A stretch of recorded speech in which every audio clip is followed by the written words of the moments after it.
లలితా మాతా శంభు ప్రియా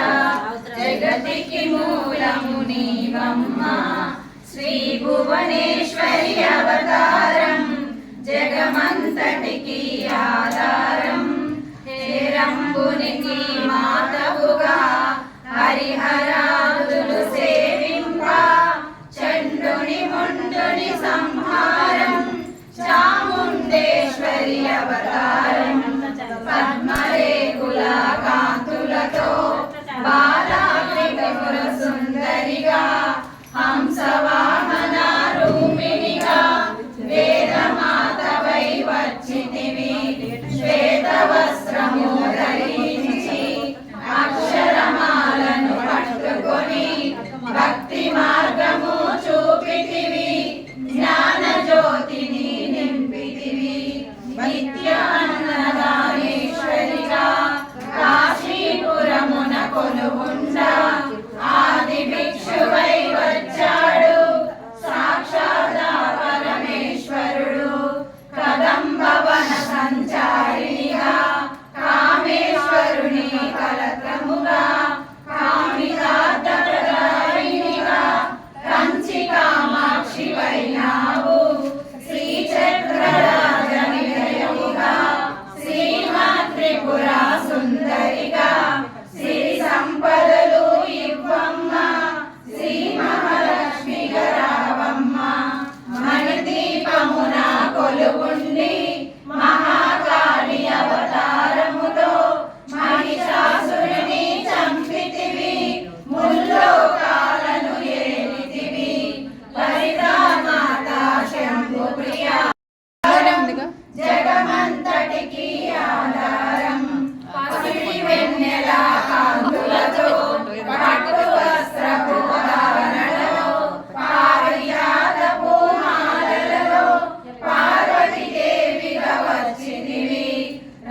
మూలము నీవమ్మ శ్రీ భువనేశ్వరి అవతారం జగమంతటికి ఆధారం పరమేశ్వరుని ప్రియ సతిగా జగమంతటికి మాతవుగా అందరి సేవలు అందుకొని అంతట నీవే నిండితివి కరుణించమ్మ లలితమ్మ కాపాడమ్మ దుర్గమ్మ దర్శనమీయరావమ్మ భక్తుల కష్టం తీర్చమ్మ ఏ విధముగా నిన్ను కొలిచినను ఏ పేరున నిన్ను పిలిచినను మాతృ హృదయమై దయచూపు కరుణామూర్తిగా కాపాడు మల్లెలు మొల్లలు తెచ్చితిమి మనసులు నీకే ఇచ్చితిమి మగువలమంతా చేసితిమి నీ పారాయణ చేసితిమి త్రిరూపా లలితమ్మ సృష్టి స్థితి లయకారిణివి నీ నామములు ఎన్నెన్నో లెక్కించుట మాతరమౌనా ఆశ్రితులందరూ రారండి అమ్మ రూపము చూడండి అమ్మకు నీరాజనమిచ్చి అమ్మ దీవెన పొందుదము సదాచార సంపన్నవుగా సామగాన ప్రియలోనినివి సదాశివ కుటుంబినివి సౌభాగ్యమిచ్చే దేవతవు మంగళ గౌరీ రూపమును మనసుల నిండా నింపండి మహాదేవికి మనమంతా మంగళ హారతులిద్దాము లలితామాత శంభుప్రియ జగతికి మూలము నీవమ్మ